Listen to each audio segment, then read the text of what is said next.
Without ships and shipping, there can be no maritime domain. Hello and welcome to Nimasa This Week, the voice of maritime. And it is brought to you every week by the Nigerian Maritime Administration and Safety Agency, Nimasa, the nation's apex regulator and promoter, and also provider for the Nigerian maritime industry. On today's episode of the program, we bring you the concluding installment of my interview with the Director General of Nimasa, Dr. Bashir Jamo, on the agency's outlook and expectations for 2021, where he focused on the third leg of the Nimasa performance tripod, shipping development. And as I said earlier, without ships and shipping, there can be no maritime domain. Also on the program, we've got a new segment for you today titled Inside Shipping. We are determined to ensure that you get to experience the full complement of what shipping and shipping development is about. And on Inside Shipping today, we go on board the special mission vessel DB Abuja to understand the essence of that vessel, its category, and what that vessel is designed to accomplish. Following that is our conversation with Executive Director Operations here at Nimasa, Mr. Shehu Hamed, where he takes us into what the Operations Directorate will be focused on in 2021 as it relates to the expectations of the stakeholders. And of course, our other regulars that you've come to know the program with. So if you're ready, as we say here at Nimasa, anchors away.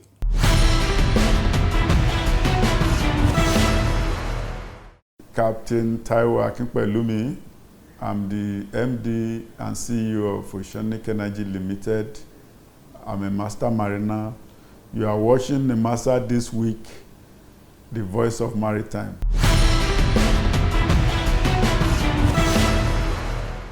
Welcome back. We're still aboard the special mission vessel DB Abuja, Deep Blue Abuja. And my conversation with Dr. Bashir Jamo, the Director General of Nimasa, continues. Dr. Jamo, you've talked to us about your performance tripod. I mean, we at Nimasa, we know it as Triple S. And we sing about it virtually every day. It's there in your office, it's a banner, it's clear for everyone to see, and we're all moving in that direction. And interestingly, you've talked about maritime security. Being on this vessel is a testimonial to that fact. And we've talked about maritime safety, and you've given us timelines. So let's go to the third one, Dr. Jamo. Well, the third one has to do with shipping development. And the shipping development, the concept that will now breed an alternative source of revenue for the Nigeria. First, let me start with what we have under the shipping itself and the shipping to develop the shipping itself. You can't develop shipping once you don't have fleet. So when we are now developing shipping, the first thing we look into the fleet expansion. What do we do with fleet expansion? If you take the statistics of the ship owners in Nigeria today, the seagoing vessel is almost 0.5. That is close to nothing. So the first thing we need to do is to make sure that we encourage Nigerians to own ships. With over 200 million populations and import-oriented economy, we certainly have a number of cargo to carry. And when you go back to the crude oil, we are the one that laid the golden egg, one of the 10 majors, if not 5, in terms of export of crude oil. But we don't have vessels to carry. So we have the cargo available, but we don't have the ships to carry. And that fleet expansions entails of ship ownership.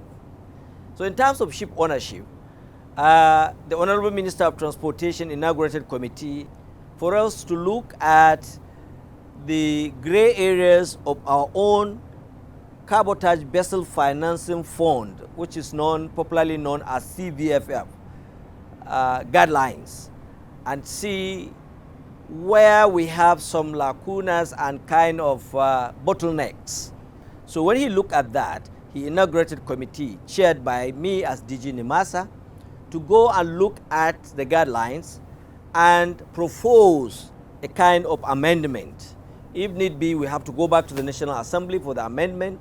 Then when we amend it, our funds are there in TSA, Central Bank, so that we can now start utilizing it, giving out loans for Nigerians to own these vessels. So you can see now, on the issue of shipping development, we have taken a step for us to encourage the indigenous shipping companies and indigenous ship owners to increase and own a fleet of ships that we can build our own tonnage and the number of ships we have carrying Nigerian flag.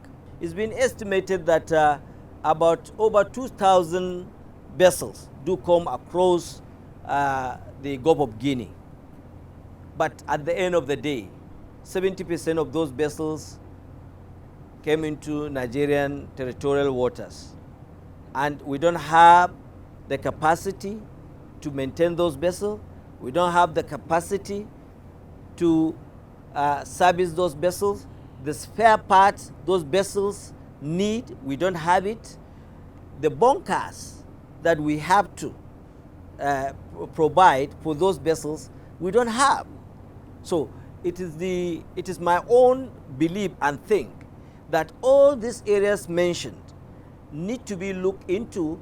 We have to develop a kind of policy interventions that will allow Nigerians to participate in the business of ship repairs, in the business of spare parts for vessels business, in the business of bunkers, that is legal bunkers. How you have your own car, you need to go to filling station and buy fuel. If you have your ship, you have to bunker your own ship. So, and as well as fresh water and many other businesses. So we have to have a kind of interventionary policies that will give Nigerians leeway to venture into those business. Now in doing so, the federal government's already started that. We just brought in our own brand new modular floating dock, and we intend to deploy this modular floating dock before the end of first quarter of 2021. As you are aware, we are now about to conclude the issue of floating maritime bank for the West African coast, and we have reached an advanced stage for that. So these are the three layers of our own threefold S in terms of maritime strategy to ensure that we develop the maritime industry and harness the estimated $1.6 trillion that the industry may provide if properly harnessed. The year 2021, for sure, is going to be a year not only for the maritime practitioners, for the entire Nigerians, because we must make sure that we provide something that will cushion the effect of the drop in purchase of crude oil and in the pricing of crude oil. So, and we have no alternative rather than our own waters and our own maritime industry.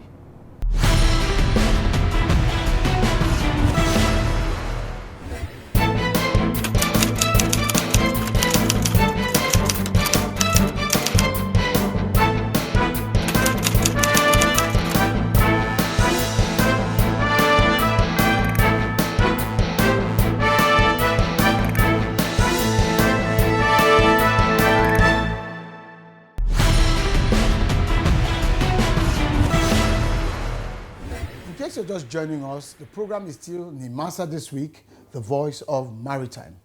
This is our Inside Shipping segment. Every other week, we will take you inside a ship so that you can have the full complement of experiencing what actually happens on the vessel. Maritime is to be experienced. So if you're ready, we'll take you aboard Special Mission Vessel DB Abuja.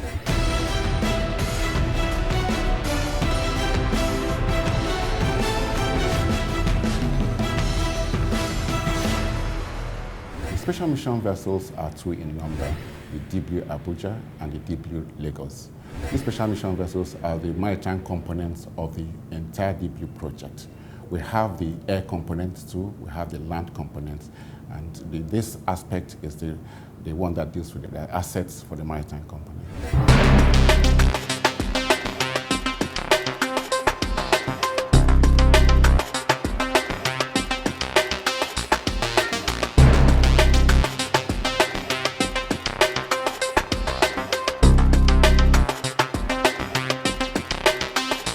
Once again, you're welcome, sir, to DB Abuja Bridge.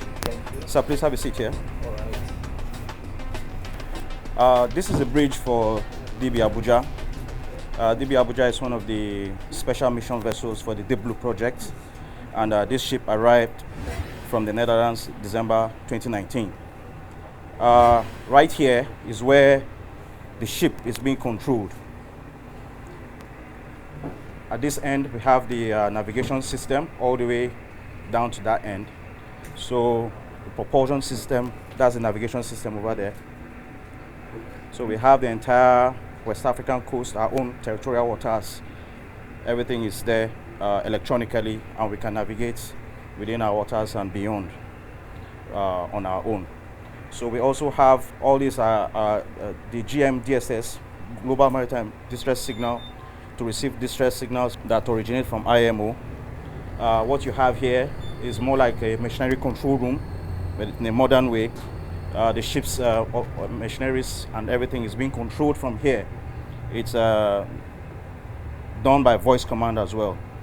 So down here, we also have the ship's machinery, which is being monitored from this angle here. And then this ship has a unique positioning system, navigation system called the dynamic positioning system. It enables the ship to maintain its position as we are right now. We've been at this very spot, no movement, for the past 3 hours, and it is all due to the aid of this computer. It continues to calculate and compensate for movement of the seawater, tide, and wind, thereby keeping the ship in one place. Without this, we would have been drifting all over the place, and someone would have to man the controls and maneuver the ship, which is not economical. So that's a very good system on the ship. We have some systems here that will enable this ship perform the task it is meant to perform, which is maritime security. Behind there, we have the helicopter control unit. This ship is capable of receiving and launching the helicopter and unmanned aerial vehicle as well. The UAV that will be operated on this vessel is capable of remaining on task for about 8 hours, which is very good. In addition, when we go out to the helo hangar, you'll be able to see the interceptor boat that is attached to this ship. Every time we go to sea, we're supposed to have a maritime interdiction unit stationed on board that will be used for interdiction purpose. That is a craft that they'll utilize for that such missions, and the craft is capable of attaining speeds of about 45 knots. It has 300 horsepower outboard engines, and I don't think there's any threat out there that we cannot reach. This ship also will be integrated with the C4I center and the helicopter. Everything will be integrated. So whatever the helicopter is seeing, we can see also. Whatever the drone is seeing, we can see. And whatever is being seen in the C4I center, we'll also see right here. So all this shows how the performance of this craft will be. It's a very versatile craft. And it's also a hybrid vessel. It can remain at sea prolonged without any need for replenishment for 33 days, which is very good because of the kind of propulsion system it uses. It's hybrid, both electrical and diesel.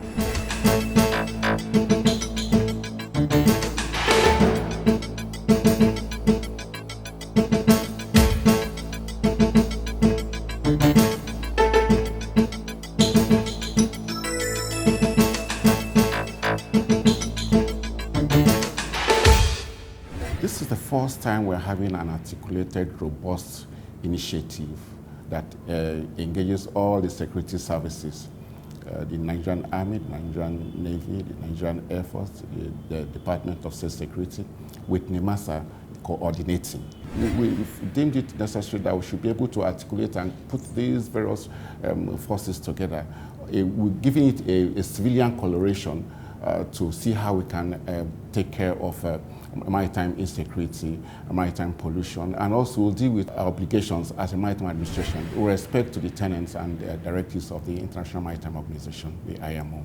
Now, we have been able to put these forces together and under the Deep Blue project to now see how the way the Air Force can intervene, the way the Army can intervene, the way the Navy can intervene, and the way the police can intervene. Our parent ministries were the ones that pulled this initiative, the Ministries of Defense and Ministries of Transportation. So we have the two ministers of Defense and Minister of Transportation at the helm of the affairs, with the Office of National Security Advisor driving this initiative. All the service chiefs are members of this team, of the steering committee that oversees this project. The Deep Blue project was initiated in 2017 and started running in 2019. And now we are still, all the assets are almost here, about 80% of the assets are here.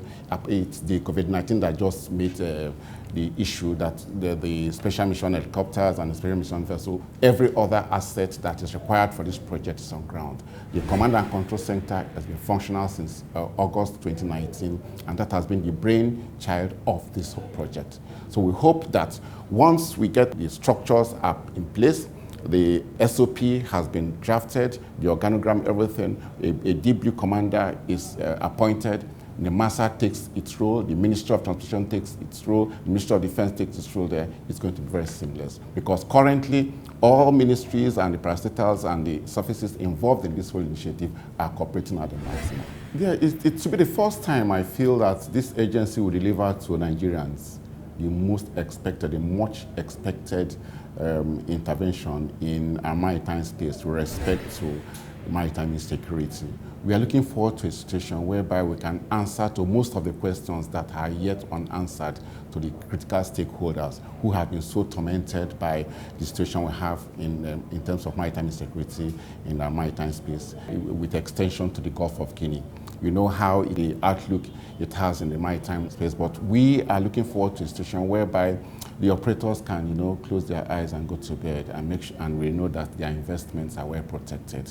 Without security, you can't trade, and maritime trade is the most sustainable trade we have in the world because, like I say, 70% of the goods and services are moved on water.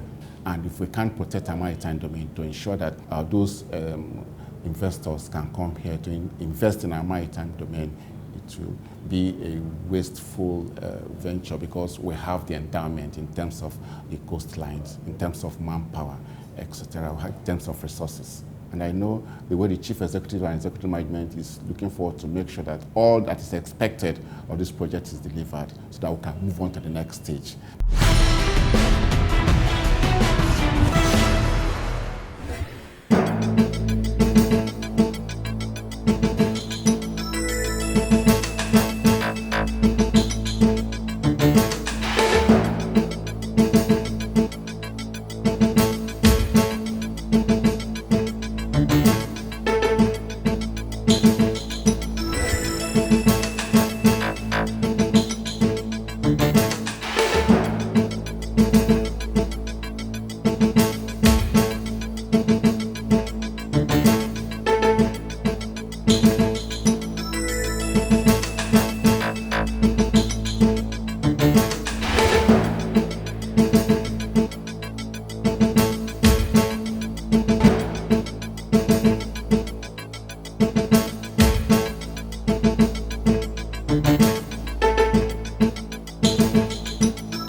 Welcome back. We're still talking 2021, expectations and outlook. Our conversation with the Executive Director Operations here at Nimasa, Mr. Shehu Ahmed, takes us into a dimension that has come to represent 70% of the activities of the agency. Operations, from safety to security and all of those critical elements that keep the engine of our maritime activities here at Nimasa rolling.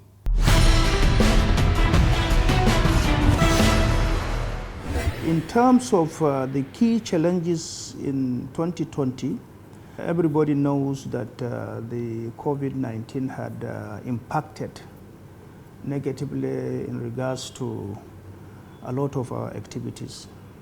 Our ability to conduct the agency's core function has been hindered a great deal. It also impacted on the commercial activity in the Nigerian waters, which has a multiplier effect in the overall generation of our revenue activities.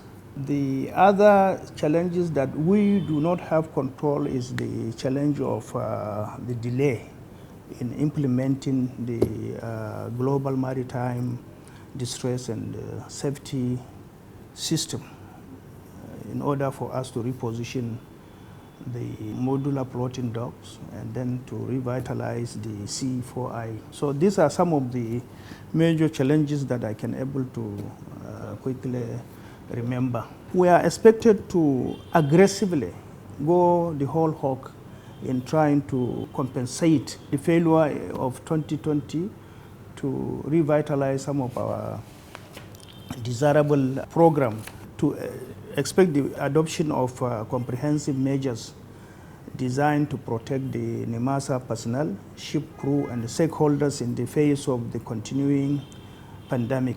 So from 2020 to 21, we are expected to look at those areas and then take advantage of the measures government has put in place, and then we build on it to see that we have achieved the desired objective.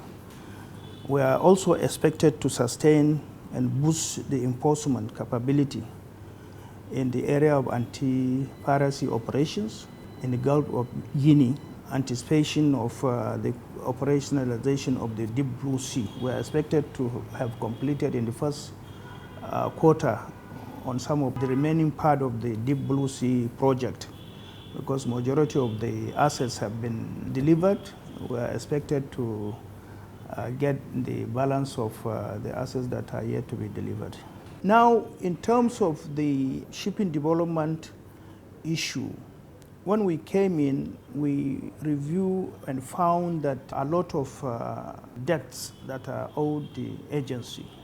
Now, we try as much as possible to introduce new measures in terms of computerization of our system, generating information on hand, and then try to, as much as possible, to enhance the revenue generation of the agency. In 2021, Nimasa is doing everything possible to make 2021 a fruitful year to the benefit of all stakeholders.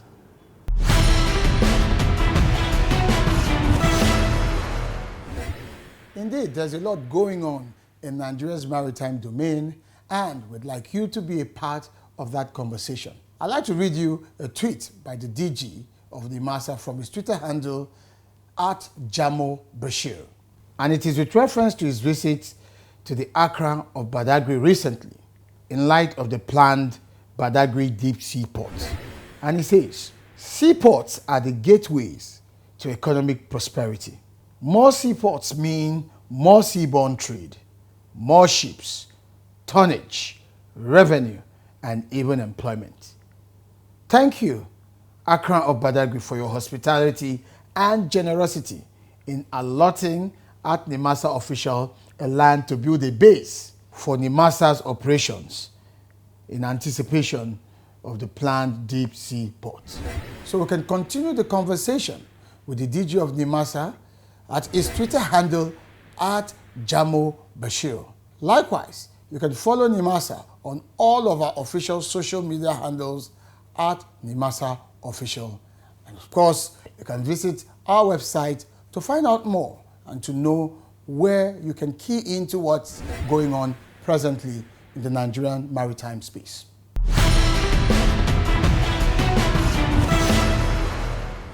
Governor Doye Diri of Bayelsa State, and you are watching Nimasa This Week.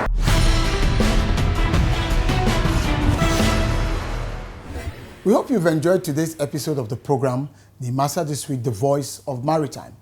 Let's keep the conversation going. My name is Ubong Esian, and I leave you with the words of Oliver Wendell Holmes when he said, "To reach the port of success, we must sail, sometimes with the winds, sometimes against the winds, but we must sail, never drifting nor lying at anchor." Nimasa is sailing, and we encourage you to join us as we sail to the endless possibilities of economic prosperity as it relates to our maritime potential. I'll see you next time.